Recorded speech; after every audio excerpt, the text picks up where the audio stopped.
माँ ने अपनी आंख की कुर्बानी क्यों दी? आगे देखिए। लोग अपनी माँ को बोझ समझते हैं, पर वो ये नहीं जानते कि जब माँ जाती है तो सर से छत नहीं बल्कि रब का साया उठ जाता है। एक बहुत अमीर आदमी अपनी बूढ़ी माँ से नफरत करता था, क्योंकि उसकी माँ की एक आंख नहीं थी। उसे अपनी माँ के साथ कहीं जाने में शर्म आती थी। जब भी माँ उससे प्यार से बात करने की कोशिश करती, वो गुस्से में कहता, लोग तुम्हें देखकर मेरा मजाक उड़ाते हैं माँ। चुपचाप सब सह लेती थी। वो हर रोज बेटे के लिए खाना बनाती, उसके कमरे की सफाई करती और दूर से उसे खुश देखकर मुस्कुरा देती। एक दिन बेटे का गुस्सा हद पार कर गया। वो अपनी बूढ़ी माँ को शहर के एक पुराने अनाथालय में छोड़ आया। जाते वक्त उसने ठंडे दिल से कहा, अब यही रहो, मेरे बड़े घर में तुम्हारे लिए जगह नहीं है।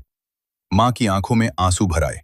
उसने कांपते हाथों से बेटे का हाथ छोड़ दिया, लेकिन जाते जाते भी बेटे के सिर पर हाथ रखकर दुआ देती रही। कई साल बीत गए। बेटा और अमीर हो गया। उसके पास बड़ी गाड़ियां, बड़ा बंगला और नौकर थे, लेकिन दिल में कभी सुकून नहीं था। एक दिन अचानक उसे खबर मिली कि उसकी मां का इंतकाल हो गया है और वो उसके लिए एक पुरानी डायरी छोड़ गई है। बेटे ने बेदिली से डायरी खोली। अंदर एक पुरानी फोटो थी, जिसमें छोटी उम्र का वो अपनी मां की गोद में हंस रहा था। फिर उसे एक खत मिला। खत में लिखा था, मेरे प्यारे बेटे, मुझे पता है तुम्हें मेरी एक आंख से नफरत थी, लेकिन शायद तुम ये नहीं जानते कि जब तुम छोटे थे तो एक हादसे में तुम्हारी एक आंख चली गई थी। मैं तुम्हें एक आंख से अधूरा नहीं देख सकती थी, इसलिए मैंने अपनी एक आंख तुम्हें दे दी, ताकि तुम ये खूबसूरत दुनिया देख सको। ये पढ़ते ही बेटे के पैरों तले जमीन खिसक गई। डायरी उसके हाथों से गिर गई। वो फूट फूट कर रोने लगा।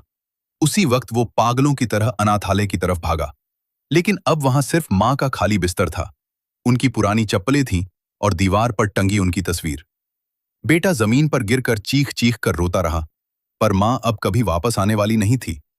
उस दिन उसे समझ आया, मां बोझ नहीं होती, मां दुनिया की सबसे बड़ी नेमत होती है।